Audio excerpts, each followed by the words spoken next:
Welcome, innovators, business owners, entrepreneurs, technology experts, academia, government R&D communities, and members of the North Carolina innovation ecosystem. This is Defense Technology Talks, hosted by the North Carolina Defense Technology Transition Office, or NC DEFTECH. This podcast will showcase various technologies with local and national experts who aim to solve complex national security problems.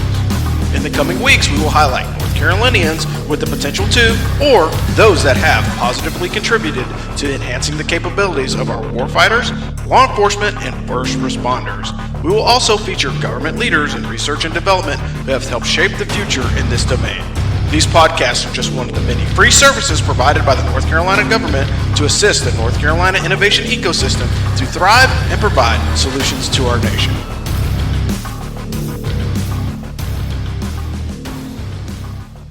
Welcome back, ladies and gentlemen, to another episode of Defense Technology Talks. I'm your host, Rob Robinson, along with my colleague, Bog Burton, and we represent the North Carolina Defense Technology Transition Office, or NC DEFTECH. We normally talk federal opportunities, but this one is actually a state opportunity that's coming up, and this is an opportunity that's going to be close to you here in your backyard in about a month. We are actually 28 days out from the Defense Technology Summit, so Bob and I are going to give you a quick overview of what's going to be going on at the event and how you can be involved. And again, I'll lead from here, and just to remind everyone, your network is your net worth. So the more of these opportunities that you can take advantage of, come out, sit down and talk to people in the military, other businesses, and other folks that are just in the North Carolina innovation ecosystem that could potentially help you out, find a teaming opportunity, or maybe even a contract. But I'll pause there and pass it over to Bob, and we'll dive into the Defense Technology Summit. All right. You may have already seen, if you're part of the DEFTECH network inside Mobilize, on LinkedIn, at the coffee calls, we're in the window of execution right now for the Defense Technology Summit. The call to action is for you to sign up, to register today so you don't miss this unique opportunity to engage with military commands and agencies on Fort Liberty and to hear their needs and requirements for new technologies. The event offers a venue to meet and interact with government and academia, industry innovators, expand your connections with the North Carolina innovation ecosystem, and learn what others are doing and how you may help provide solutions to gaps and problems. Again, are you ready to dive into the world of joint forcible entry operations and cutting-edge defense technology? Well, join us on July 25th.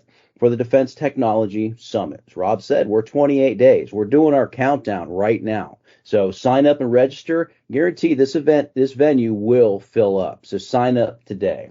What is the Defense Technology Summit? Well, it's the second annual DTS hosted by the offices of Senator Thom Tillis and Senator Ted Budd, Fayetteville Technical Community College, North Carolina Military Business Center, and us, the North Carolina Defense Technology Transition Office, or DEFTECH. DTS is also held in conjunction with the Association of the United States Army, AUSA, Warfighter Summit, and Exposition that's going to take place on July 26th and 27th in Fayetteville, North Carolina. We'll talk a little bit more about that, but if you're already in town, why not stay for a baseball game, which is a social event the night of the 25th? Why not stay for the AUSA Warfighter Expo and Summit? So make your plans now. Be ready to show up so that you can be a part of the DTS, where we'll highlight advanced technology needs of our major military commands right here in North Carolina, to include Fort Liberty.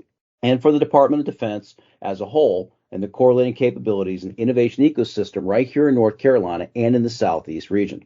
DTS will establish a dialogue, partnership through roundtable discussions, through open workshops, and through breakout sessions. But networking is going to be key, and we'll talk a little bit more about that. For you to address your future technology needs for the America's warfighter. So I'll let Rob kind of kick us off with the tactical scenario and what it's going to be and why it's important to drive real world scenarios and use cases when we're talking technology. Yeah, so taking a look at the use cases, the main thing that we have to understand is, particularly for the target audience here at Fort Liberty, in the area between the 82nd, the 18th Airborne Corps, that rapidly deployable international response force mission is the most important mission that they have. And people always ask, hey, well, why is this important? Because they can be moving out anywhere in the world in 18 hours or less. 96 hours is probably like the full force with a lot more of equipment, but then that's when it comes into the discussion of contested logistics, and that's why contested logistics are important, because I need to be able to have a small force move out quickly to be able to conduct an operation, and then how can I package my force to provide the best force multipliers in the least amount of time? And that's one of the difficulties that they have depending upon the mission set. Because if I'm going to North Africa, that's completely different if I'm going to, fight one of the big four that's noted in Iraq, Iran, Syria, or any of the other nations that have been hotspots in the past recently, or something that we haven't seen like China or North Korea. So understanding that the battle space is very, very important, and then understanding what part your technology fits in that operation is very, very important. And joint forcible entry is a much broader topic, and it's multi-agency and multi-force, and sometimes even multi-nation when conducting those operations. So if you think back to Normandy, the Normandy invasion, look at how many paratroopers were involved in that. There were thousands of paratroopers involved. There were landing crafts. It was a joint, air and sea operation on D-Day. And we haven't seen an operation to that scope since then. But all those planning principles that were used there are used again in modern times. However, the equipment is a lot more deadly. It has a lot farther reach. And oh, by the way, the capabilities to counter some of the equipment that your friendly forces are going to be bringing onto the ground is even greater, depending upon the nation state that our warfighters are going to. And so that's the real importance of the pressing tactical scenario. There's tons of ways to kind of look at the tactical scenario. We have several opportunities throughout the course of the year that we can pile onto. And the DTS is just another one of those feeder events that goes into multiple other events that are going to be happening across North Carolina in the fall that will give you the opportunity to get your technology in front of academics, in front of warfighters, and in front of potential business partners that you can do business to business with and grow your company to support the warfighter. But I'll pause there. Again, huge opportunity for anybody that is willing to put their name into the arena. The bottom line is you don't know if you don't go, and if you don't register to go to the DTS, you're going to miss out. Back to you, Bob. Yeah, I agree, Rob. And together, hey, let's unlock success and shape the future of national security through the convergence of joint forcible entry operations and cutting-edge defense technology. You can find details about the venue, but again, July 25th at Fayetteville Technical Community College. We'll talk about the agenda just a little bit, highlighting, of course, networking and space on the expo floor. But let's start out with our welcome and keynote speaker. When you show up, you're going to be greeted by military commanders, warfighters, other businesses, academia. Get there early. Get in the night before, of course. That way you get a good night's rest, and you're ready for action. You're ready to contribute your solution and your part to the discussions at this roundtable. We did it deliberately as a roundtable to have open dialogue with industry partners. You're not going to get PowerPointed, stuck in your eye, because a lot gets lost in just PowerPoints. But you will be engaged, part of the conversation. So bring your questions. But like Rob said, be familiar with the joint pub for Joint Forcible 3-18, Joint Forcible Entry Operations. You need to know and understand how the Army, how your local military units are expected to fight. And then, of course, they're equipping for that particular mission. But back to our welcome and keynote speakers. Again, the offices of Senators Tom Tillis and Ted Budd. Again, representatives on the Senate Armed Services Committee. Senator Tillis is leaving that position. Senator Budd, as I understand, is filling that position. You'll hear from 3- and 4-star commanders on Fort Bragg, from General Christopher Donahue, 18th Airborne Corps Commander at Fort Liberty. We're also trying to get General Pappas. He gave a tremendous opening session last year for the DTS 2022 and tied that in from Forces Command and what it means and how we need to equip for the current and the future fight. But Rob, you want to go ahead and highlight Roundtable 1 and some of the folks that'll be there? Yeah, so Roundtable 1 is your warfighter roundtable. It's going to lead out the first thing right off the bat. Bam, you're getting military leadership. You're going to have a brigade commander that's currently in position, several experts from the hospital at Fort Liberty at Womack, and one of their specific focus is multi-domain operations. Multi-domain operations, you're going to hear that a lot. You're going to hear contested logistics a lot at the DTS, because those are all hot button issues for today, but they're also hot button issues for 2030 and beyond. So when you look at the Army, they're kind of looking at several gates right now, and I would say the military in general. So we're currently in 2023. That's the current fight. We've got thresholds at 2025, 2027, 2030, and 2035. And those are all gates that are based off of budgeting cycles and everything else. And don't expect you to dive down and figure out which palm dollars are going to what pool of money to figure out what is going on in the space. However, if you're looking at the grand strategic guidance that is coming out of all these organizations, it can help you narrow down where you want to put your energy towards supporting these opportunities. 18th Airborne Corps is going to be well represented. Tentatively, their chief technology officer will be there. So he's the guy that's in charge for all the innovation for 18th Airborne Corps. So that basically hits all the organizations on the East Coast. We're supposed to be getting some folks from JSOC as well as SOCOM to provide information and say, hey, look, this is how we want to conduct operations in the future in the contested environment when logistics are contested, when the electronic magnetic spectrum is contested. And I can't talk, but I still have a warfighter mission that is critical to mission success in support of the national defense. Back to you, Bob. Yeah, and if you've been following the DefTech community and on our podcasts and also part of our coffee call, we've had a lot of representatives on talking about and building up an understanding and knowledge of what these warfighter needs are. We also launched a DefTech Tide RFI, a request for information and technology. So we're going to hear from some of our small businesses after each one of these roundtables. Again, these are opportunities that DefTech offers to each one of our members. So if you didn't submit, hey, still submit. We're going to share your quad chart. Not to mention, I did a post inside Mobilize about the importance of sharing your quad chart and how to connect on the problem. I'll reshare that post for this venue. But you need to know how to communicate to collaborate, right? I mean, pretty simple. But you have to understand the problems, especially in the use cases that we're talking about with multi-domain operations, joint forcible entry operations, because that's what the warfighters here in Fort Bragg are expected to do. That's their call from the nation.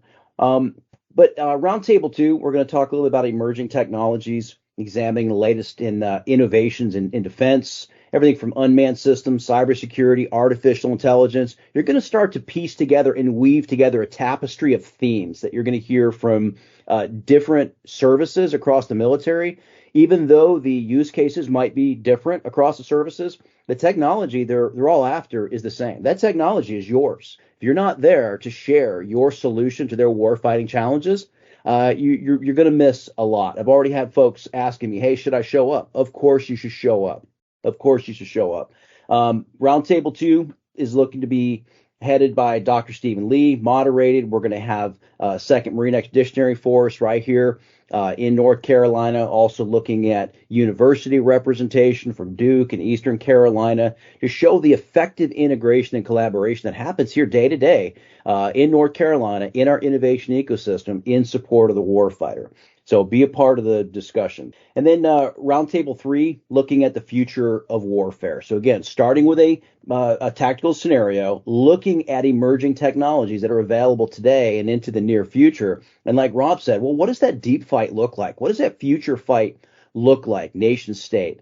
Moving away from a coin into a strategic competition posture as redefined in 2018, the National Defense Strategy. But National Defense Strategy 2022 said we got to get technologies more rapidly through collaboration into the hands of warfighters, because the JFE, the Joint Operational Environment, is changing rapidly, and we've got to be prepared and postured ahead of the threats. So for Roundtable 3, preparing for these emerging threats, you'll hear from military commands and how your technologies can be leveraged to address these threats and to meet our national security objectives. You'll hear from the Defense Innovation Unit, Army Applications Lab. Again, these rapid innovation outreach offices, we send these opportunities out quite regular, and they have rapid acquisition authorities to move technologies quickly from the commercial market, dual use, into the military space, creating and transitioning technologies into warfighting capabilities.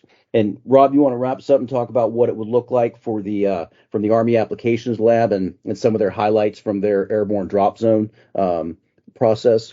Yeah, so when you look at the state of innovation here at Fort Liberty, they have the drop zone here at Fort Bragg. So 18th Airborne Corps and as the 82nd Airborne Division has commissioned an organization to help develop those grassroots ideas. And as an innovator, you may say, hey, why do I want to figure out a grassroots idea? And the reason why you want to figure out the grassroots idea is because sometimes as an engineer or as an administrator or as a senior person in an organization, you don't see the problem set from the level at which it needs to be fixed. And so the Shark Tank idea that they used, or the Dragon's Lair, which is the 18th Airborne Corps' innovation discussion, or the Airborne Innovation Lab, which is actual physical structure. They took a building and converted it over to do innovation work inside the 82nd Airborne Division. So both of those locations are designed to bring those grassroots opportunities in from soldiers, have it vetted against a board of leaders and innovators, and then they decide which projects they're going to fund or move forward or continue to develop. Very, very important, because not everybody gets that opportunity to do that. If you're in a small business and you need to make an innovative change, you're basically on your own. You have to decide internally if it's the right thing to do. If you're a very small business of like 5 people or less, you're literally talking into an echo chamber. Whereas if you go to a larger body that has the ability to kind of ask those difficult questions or ask you, hey, what is the use case? Or have you thought about this? And those interactions and that dialogue actually makes for better products. And so by bringing all these folks together and have them sit down and have these discussions within a safe environment, but then once it's complete, we add additional money to it or add additional use case or even prototype and test it, which is great. And that's one of the long poles, particularly for a lot of small businesses, the prototyping and testing. I can have an idea that looks great on paper, but converting that idea into something tangible takes a little bit of time. And that's the same thing for the soldiers. They may have a great idea, but how do I bring that idea to the forefront when I need to get something done? And so bringing in the preparing for emerging threats, bottom line is the third roundtable is all about innovation that I can do today to plant the seed in leaders and soldiers and all the people around the organization to look to the future to continue to attack the problem set and advance the technology future of the organization. All right. And then at the end of the day, if you have signed up for the TIDE program, again, for tables, or if you're going to have a small mini brief at the end of each roundtable session, you're going to have a chance to present your technology to government warfighters. But if you're not, if you haven't submitted for the TIDE program or you weren't down selected, still bring your quad charts, connect on the problem, and share your innovative solution on the floor. We'll just hit real quick on the agenda. Is if you notice, it starts with the setup and registration check-in at 7 o'clock, welcome and keynote at 8. And then you're going to notice we've got 30-minute segments. We heard you. We're listening. You wanted more networking time on the floor was one of the key comments. And we agree.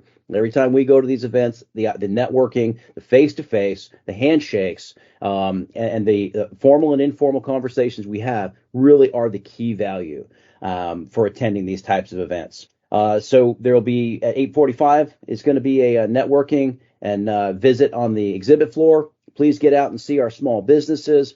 Go take a look at their displays, try out some of their technology, and see some of their demonstrations that are going to be on the floor. And that's going to be impressive.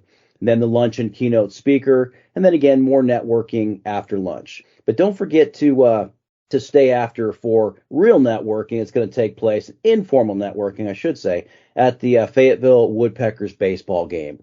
We did it for the MBB recently at a Durham Bulls game. I'll tell you, what a great time. And then this Woodpeckers, North Carolina Woodpeckers, Fayetteville Woodpeckers baseball game, what a great time to just kind of relax, continue the networking, continue to build relationships and bonds for the future of the nation and for the betterment of your business. So like we said, if you're in town, stay for the AUSA Warfighter. It's going to take place the following day, 26 and 27. And again, the theme is America's Army, ready for today, modernizing for 2030 and beyond. So as we wrap this up, I'm going to reiterate the call to action I gave at the beginning. Don't miss this unique opportunity to engage with North Carolina military commands and agencies to hear their needs and requirements for new technologies. The event, the DTS, offers a venue to meet and interact with government, academia, and innovators across different industries, expand your connections with the North Carolina innovation ecosystem, and learn what others are doing that may help provide solutions to emerging federal gaps and problems. And go expecting to learn, to share, and to solve complex military problems. Rob, I'll let you close us out for today's session. Thank you. Hey, thanks again, Bob. Like everything that Bob said is critical to success. But the last part of it is again, we've been starting to say this around the DefTech office is if you don't go, you don't know. So if you aren't willing to register and spend a little bit of the time and maybe some of a little bit of your cash to come to these events, you're missing out on a great opportunity. Because the other part of it is if you're planning to go to the AUSA Warfighter Summit, the opportunity to have a smaller one-on-one, more intimate conversation with a warfighter or with an academic partner or somebody else is going to be there because the venue is going to be much, much smaller at Fayetteville Tech by comparison to walking the trade show floor at the Crown Coliseum. And so I would encourage you to take a look at both opportunities because, again, having those smaller one-on-one discussions is really where the money is going to be made. It's not going to be made going to the large booths that are going to be all over the place. Although that information is valuable, and yes, you can get a contact. But I don't know about you, but when I leave a trade show, I walk out with a stack of business cards and about 50 new contacts that I put in my phone, some of which I haven't followed up with in years. And that's just as much my fault as it is theirs.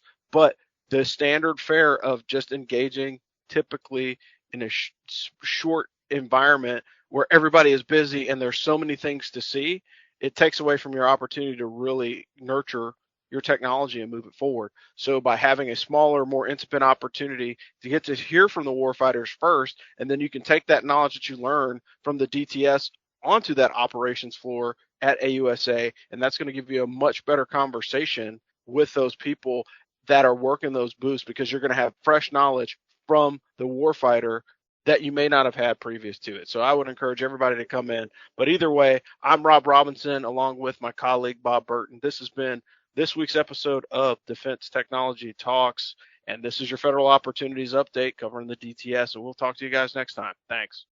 Thanks for listening to this week's episode of Defense Technology Talks, hosted by the North Carolina Defense Technology Transition Office, or DEFTECH. The views expressed in this broadcast are solely those of the individual contributors. As indicated, DEFTECH does not take responsibility for those statements or opinions and accepts no responsibility or liability for any inaccuracy or omissions reported during this program. The content and interviews are fair use for instructional purposes and to build awareness for the North Carolina innovation ecosystem. The full version of this presentation has been uploaded to our Mobilize platform. Mobilize is just another free service provided to you to access more national security and business collaboration opportunities. You can sign up for more information at deftech.nc.gov. Join us soon for the next podcast coming to a platform near you. DEFTECH is a subsidiary of the North Carolina Military Business Center and receives its support from Fayetteville Technical Community College.